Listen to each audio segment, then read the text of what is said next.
ऐश्वर्य को प्राप्त करो और बड़े काम करो। ओछे विचार वाले ओछे ही रह जाते हैं। आप सभी को मेरा सादर प्रणाम और छोटों को प्यार भरा नमस्कार। मैं प्रीत आज फिर से आपके बीच एक छोटी सी सीखपूर्ण कहानी लेके आई हूँ जिसका नाम है सहज पाके सो मीठा। तो आइए देखते हैं इस कहानी में क्या है।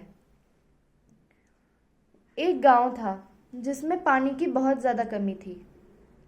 गांव वासियों को पानी लेने के लिए गांव से दूर एक नदी के पास जाना पड़ता था और वहां से पानी भर के फिर गांव आना होता था। गांव का प्रधान रोज किसी न किसी को भेजकर गांव के लिए कुछ पानी मंगाता था। एक दिन गांव के प्रधान ने सोचा कि क्यों ना इसको एक व्यवसाय के तौर पे बना दिया जाए और इसको एक परमानेंट व्यवसाय बना दिया जाए।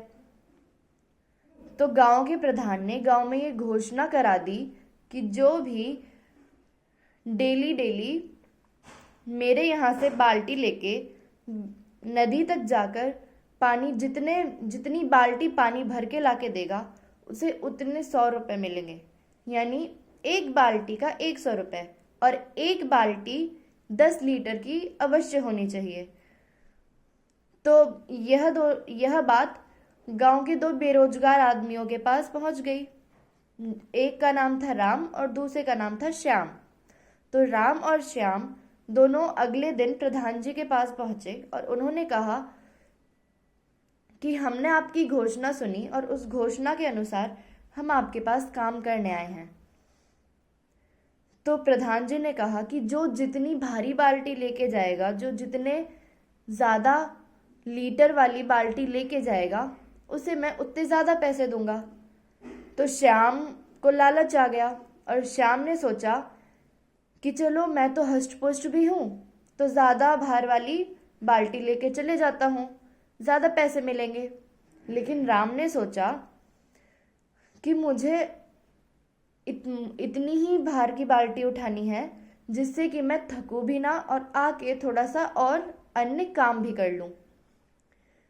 तो राम और श्याम दोनों प्रधान जी के पास से बाल्टी उठाकर नदी के पास पानी भरने चले गए और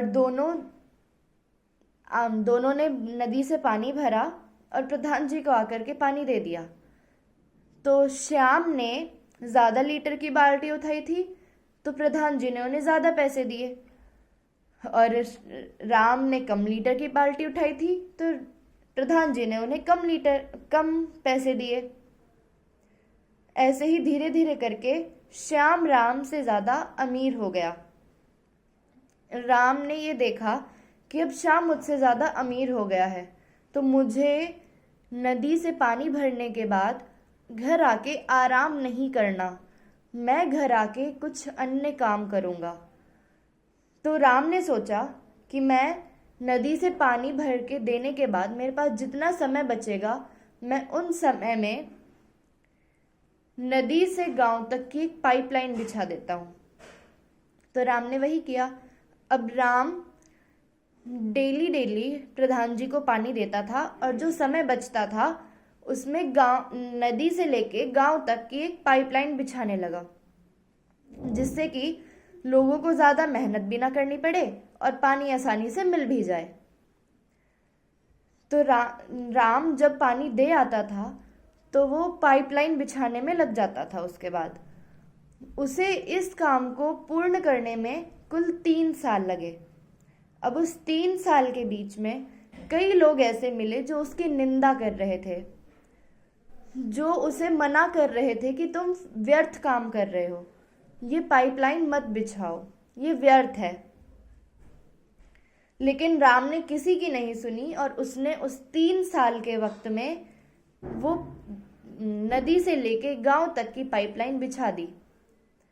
और श्याम क्या करता था, श्याम पानी भर के लाता था और उसके बाद उसके पास जो धन था वो उसे खर्च करने में लगा देता था। अब उसकी धन व्यर्थ खर्च करने की बुरी आदत हो गई थी। तो वो डेली डेली पानी देता था और आ करके फिर आराम करता या फिर इधर उधर धन व्यर्थ करता था। अब जब राम की वो पाइपलाइन बिछ गई और गांव वासियों ने जब उस पाइपलाइन को आजमाया कि हाँ इससे पानी आ भी रहा है कि नहीं, तो वो बिल्कुल अच्छे से काम कर रहा था। और जो लोग उसकी निंदा कर रहे थे उनके मुंह पर 2 मिनट में ताले लग गए, क्योंकि वो उसकी निंदा कर रहे थे कि तुम ये काम मत करो। वो उसे कह रहे थे कि तुम व्यर्थ काम कर रहे हो, लेकिन उसने उन्हीं लोगों के लिए पाइपलाइन बिछाई और उन्हीं लोगों के लिए आसानी से पानी का एक रास्ता बना दिया। इस काम के लिए राम को प्रधान जी द्वारा पुरस्कार भी दिया गया, और यही नहीं, उसे सरकार द्वारा भी पुरस्कार दिया गया। तो बच्चों, इससे हमें ये सीख मिलती है कि हमें कभी भी समय व्यर्थ नहीं करना चाहिए और समय का हमेशा सदुपयोग करना चाहिए। धन्यवाद।